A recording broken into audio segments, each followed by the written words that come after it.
Have you ever watched a movie and immediately wanted to take up a hobby you'd never once thought about in your life? Because in 1992, A River Runs Through It came out, and 3 months later, every sporting goods store in America was out of fly rods. That's what this film did. Based on a novella by a 73-year-old retired English professor who had never published a book in his life. Directed by Robert Redford and starring a 28-year-old from Springfield, Missouri, who had recently been driving performers to bachelor parties to make rent in Los Angeles. Craig Sheffer played Norman Maclean, the serious, studious older brother, with a quiet intensity that critics described as understated, which is generous because Sheffer showed up to his audition in dreadlocks and hadn't read the book. Brad Pitt played Paul, the wild, reckless younger brother whose fly casting was so beautiful that watching it makes you believe in something, even if you're not sure what. Tom Skerritt was the Presbyterian minister father who taught his sons that God and fly fishing were essentially the same subject. And Robert Redford narrated the whole thing in his own voice after auditioning 26 other people and deciding none of them were good enough. It was shot on the wrong river, in the wrong town, 200 miles from where the story happened. It cost $12 million and grossed over $66 million worldwide. It was nominated for 3 Academy Awards and won 1, and it permanently changed a sport, a state, and a river that the film itself couldn't use. We're going upstream for 15 things you didn't know about A River Runs Through It, the publisher who got one of the great literary brush-offs in history, the actress who arrived on set already falling, and the reason the man who wrote all of this never got to see a single frame. Before we dive in, hit like and subscribe for more deep dives into the films that shaped us. Let's get into the countdown with number 15. Number 15, the book was rejected for having too many trees. At 70 years old, after 45 years at the University of Chicago, Norman Maclean sat down and wrote the stories he'd been carrying his entire life. He sent the manuscript to the major New York publishers. They passed. One said it was impossible to categorize. Another said the stories had too many trees in them, not enough city, not for their readers. So, Maclean took it to his own institution. The University of Chicago Press published A River Runs Through It and Other Stories in May 1976. The first work of original fiction the press had ever published in its entire history. An academic imprint, stepping outside its lane for a 73-year-old man the whole industry had turned down. The book was nominated for the Pulitzer Prize in 1977. The full committee ignored the nomination and gave out no prize in fiction that year, a snub so clean it barely left a mark. Here's what happened next. The book sold, 1 million copies and counting. When Alfred A. Knopf, one of the houses that had rejected him, came back asking about his second book, Maclean wrote them a letter he later called probably the best thing he ever wrote. His version of it. If Knopf was the last publisher on Earth and he was the last author, literature as they knew it would cease to exist. The trees were fine. The publisher was the problem. And we'll hear more from Maclean before this countdown is over. Because number 14 is the story of how the most famous man in Hollywood spent years trying to get an 81-year-old professor to let him make this film, while that professor had no idea who he was. Number 14, the most famous man in the world, and an old professor who didn't care. Robert Redford read the novella in 1980, right as he was finishing Ordinary People, which would win him the Best Director Oscar the following spring. He said he was immediately captivated. The Montana landscape, the Scottish-Irish Presbyterian family, the fishing as something close to faith. He felt the book before he fully understood it. So he went to meet Norman Maclean in Chicago, 3 times over 6 weeks. Here's the thing about those meetings. Norman Maclean was, by Redford's own account, one of no more than 3 or 4 adult men in America who had genuinely never heard of Robert Redford. Not a clue. And far from being charmed, Maclean was deeply suspicious. He told Redford to his face that he exemplified Hollywood, which Maclean called the place of the grease and weasel. Grease for how your hands felt shaking hands with someone from Hollywood. Weasel for the way they weaseled out of their obligations. One of the most famous directors alive, sitting across from an 81-year-old professor who just wanted to go fishing. Redford kept showing up anyway. They fished together, exchanged letters, and slowly Maclean gave ground. Finally, Redford made his offer. Show Maclean the first screenplay draft. If Maclean approved it, he'd step aside. no interference, Redford's film to make. If he didn't, the deal died. Maclean read it, he said yes. And then he died in August 1990, before a single frame was ever shot. We'll come back to that at number 2. Number 13. 3 different studios walked away from this film. Robert Redford directing a film version of one of the most celebrated American novellas of the century. Hard to imagine that being a difficult sell. It was impossible, for years. The first arrangement involved co-financing with Cineplex Odeon in the $5 to $6 million range. That collapsed when Cineplex Odeon's distribution arm went under. Then Carolco Pictures stepped in, the studio behind the Rambo films, Total Recall, Terminator 2. They agreed to finance, but on 2 conditions. Redford had to keep the budget under $10 million and agree to appear as an actor in one of Carolco's future productions. Redford agreed to both. Carolco dropped out anyway, hemorrhaging money of its own. A producer named Jake Eberts eventually came in through Allied Filmmakers, and the film got made. When it was completely finished, edited, scored, delivered, it still had no American distributor. Columbia had been tracking the production for 18 months. In May 1992, Paramount, Warner Brothers, and Walt Disney all bid for the domestic distribution rights. Columbia won with $8 million. For the right to release a completed film, 2 studios had already abandoned. Here's the kicker. The film earned $43 million domestically, a roughly 400% return on what Columbia paid.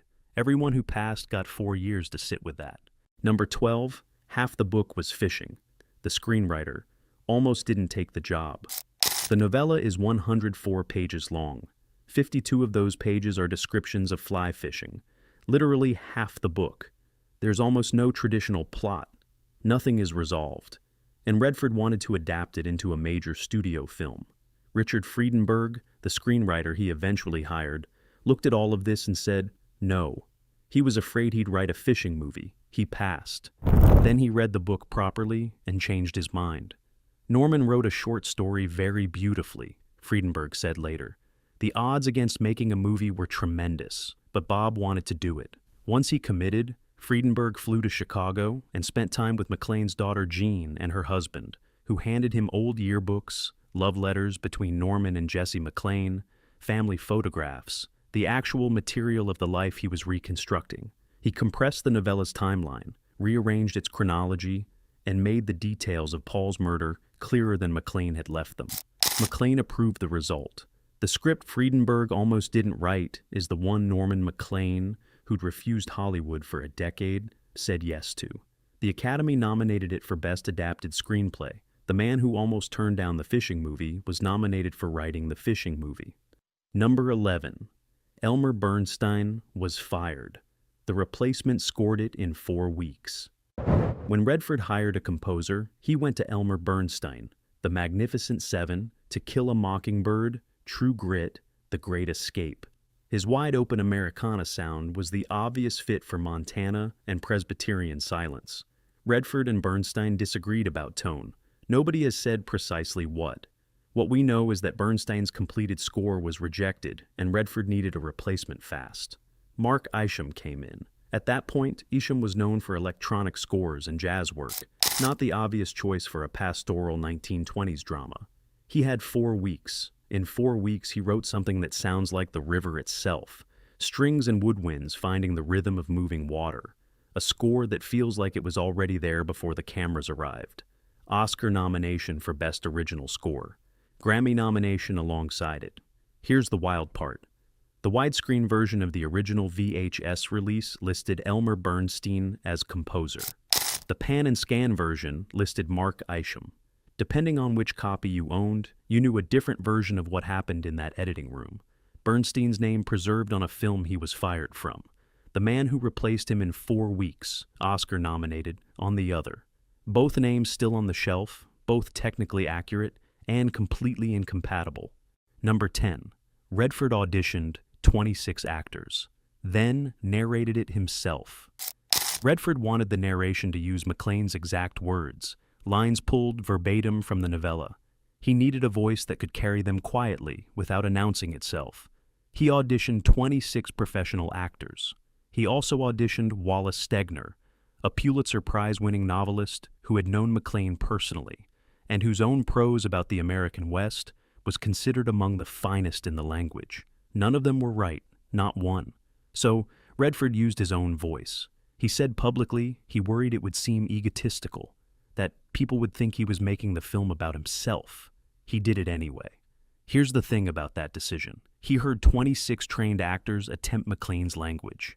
He heard one of the great American prose writers of the century read those words in a room, and still decided the right voice was his own.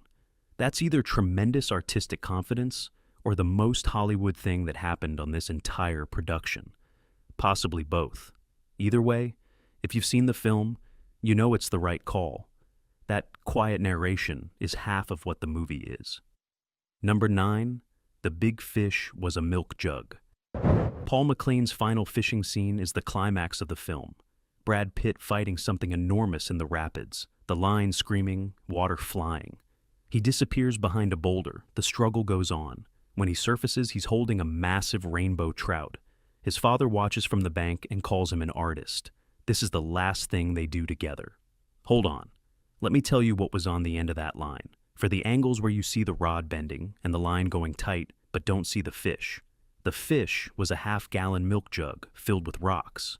The weight of it moving through current created the resistance that made the fight look real. And in the scene where Paul disappears behind the boulder, the thing pulling back on the other end was a man named John Bailey, owner of Dan Bailey's Fly Shop in Livingston, Montana, crouched behind the rock hauling on the line by hand.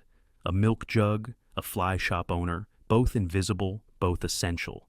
The miracle on the end of that line didn't need to be real. It just needed to feel true, and it does, every time.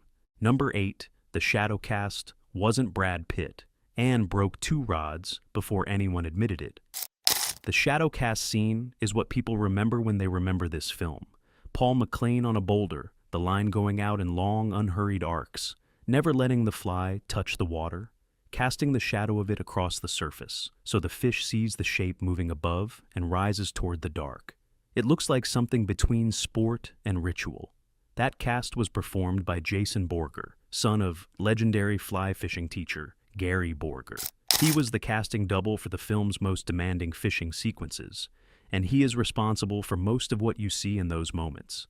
Before filming, Jason told Redford the period-accurate bamboo rod the director insisted on using would break. Redford wanted the authenticity and ignored the warning. Jason broke 2 bamboo rods before Redford relented, and they switched to a different rod for the final shot. And here's the moment that makes all of it matter. When Jason finished filming the shadow cast on the Gallatin River, there was an elderly man standing on the bank, a longtime friend of the Maclean brothers, someone who had actually known Paul Maclean and watched the real man cast on the real river decades earlier. He walked over and said, "You are Paul." Not, "That looked right." He said, "You are him." A young casting double on the wrong river, in a film the author never saw, and someone who remembered the real thing couldn't tell the difference. Number 7. Brad Pitt learned fly fishing in a swimming pool. Pitt needed to learn to fly fish from scratch. He had 0 experience, so he called his neighbor, the singer Melissa Etheridge. She was an experienced fly fisher from Kansas. She agreed to help. They went to her swimming pool. This is exactly what it sounds like. No current, no fish, no river anywhere near it. Just Brad Pitt casting a fly rod back and forth across somebody's backyard in Los Angeles while Melissa Etheridge coached him from the tile edge. He got the mechanics in the pool, then moved the practice to a rooftop. Since he had no access to moving water in Los Angeles, he spent 4 weeks casting on top of a building, aiming at nothing 40 feet above the city. By the time he arrived in Montana, he had never cast a fly on moving water in his life. Here's the kicker. The results were convincing enough to fool everyone, except serious anglers watching very carefully. Borger handled the technical showcases. Pitt handled Paul's emotional truth. Between the two of them, they made something that felt like one performance, which is why nobody ever talks about the seam, and why this is the first time most of you are hearing there was one. Number 6, he called his own career-defining performance his weakest. Pitt auditioned twice. After the first audition, he was so convinced he'd failed it that he sent Redford an unsolicited tape, a different scene, another attempt, on his own initiative. because he was certain there was no way Redford would want him based on what he'd seen. That second tape changed Redford's mind. Pitt got the part. Then he made the film. And here's where it gets strange. The performance critics called career-defining, star-making. Pitt thought was bad, not modestly bad, genuinely, privately bad. My performance in A River Runs Through It was weak, he told the LA Times. I was just bad. He felt the pressure of playing a real person, didn't think he was skilled enough to carry it, and later credited Redford's editing with saving what ended up on screen. He said it was so weird that it ended up being the one that I got the most attention for. Redford came to him once on set and said quietly, "You're sighing. When you do that, you let the power out. You let the water out of the scene." Pitt stopped sighing. The career that followed, Legends of the Fall, Seven, Fight Club, and eventually 2 Academy Awards, Pitt traces back to this film. He just doesn't think he deserved what it gave him. Number 5. The lead actor walked into his audition in dreadlocks, without having read the book. Craig Sheffer plays Norman Maclean, the serious, studious, buttoned-up older brother, the steady one, the one who watches while his brother ruins himself, unable to do anything about it. When Sheffer walked in to audition for that role, he was wearing a goatee and shoulder-length dreadlocks, and he hadn't read the book. They'd sent over the script and the novella the day before. Sheffer was on vacation. He skimmed the script, practiced a few key scenes, sat down across from Robert Redford in dreadlocks, and improvised his way through the material. Midway through, he couldn't sustain it. He admitted he hadn't read the book. Redford spent 30 minutes explaining the novella to him, then gave him the part anyway. "Here's the wild part," Sheffer said later, "which is pretty funny since I was always the Paul in my family." The man cast as the self-contained, watchful Norman had spent his own life being the reckless one. He understood from the inside what it costs to be the brother who watches, and Redford somehow saw through the dreadlocks, the unpreparedness, all of it, and found exactly that. Number 4. The film is set in a town that no longer existed. The novella is set in Missoula, Montana. The characters say Missoula. The credits say Missoula. Not a single frame was shot in Missoula.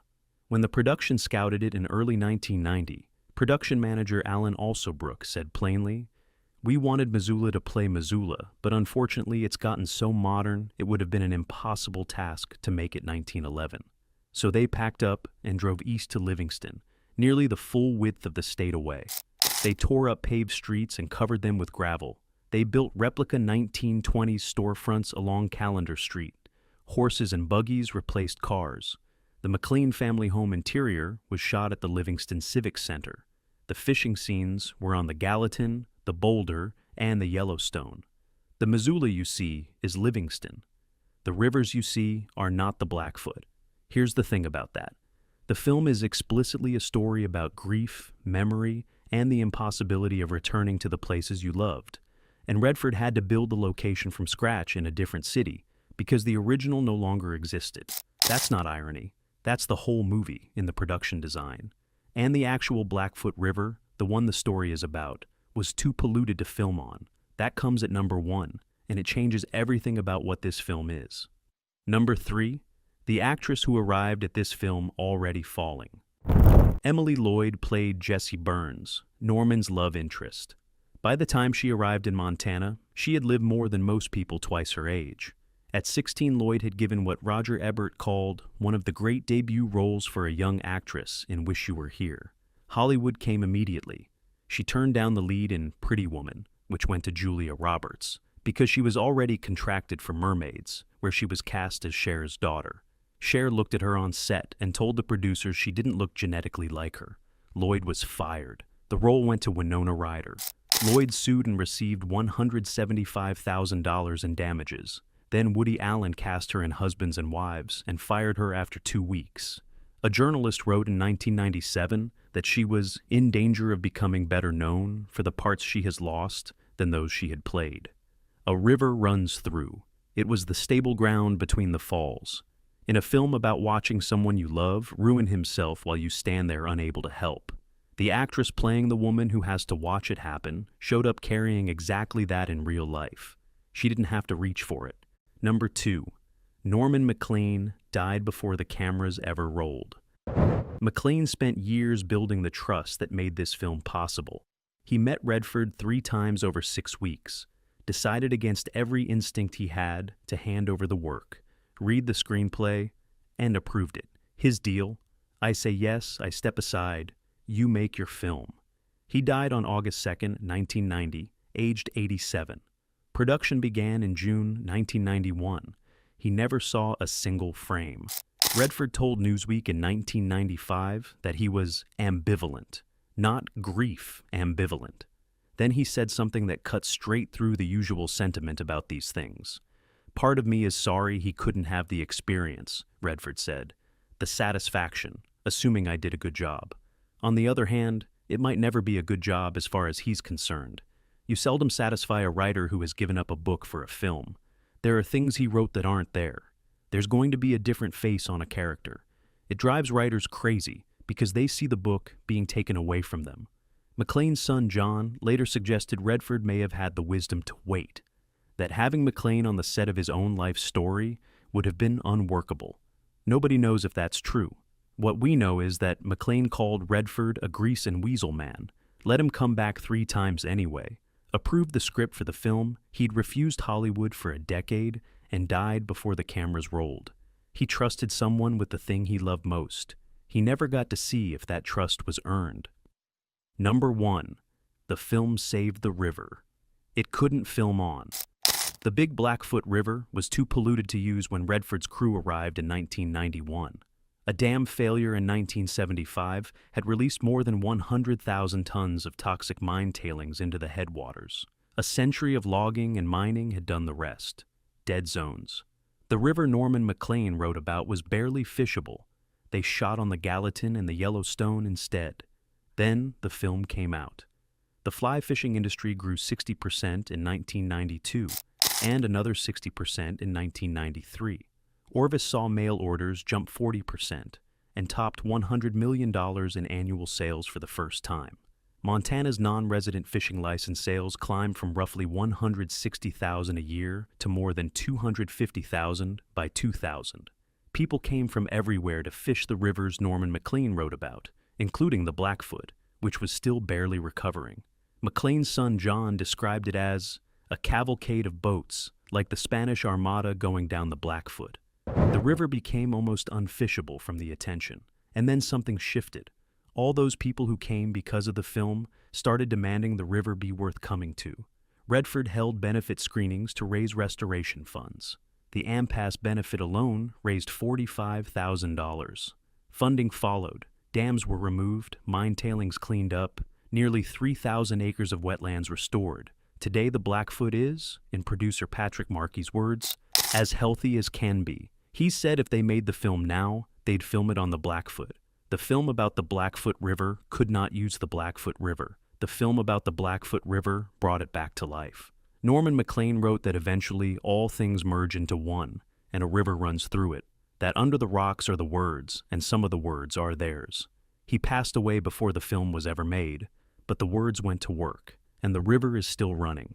And there you have it, 15 facts about a river runs through it.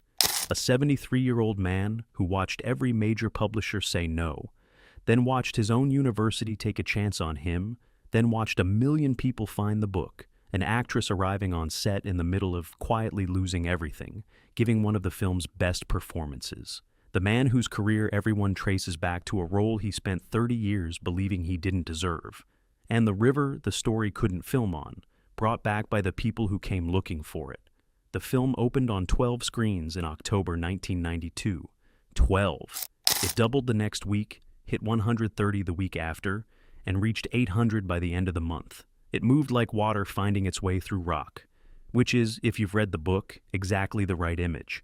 Which of these hit hardest? Tell us in the comments. And tell us which film we should wade into next. Like and subscribe if you haven't already so you don't miss the next one.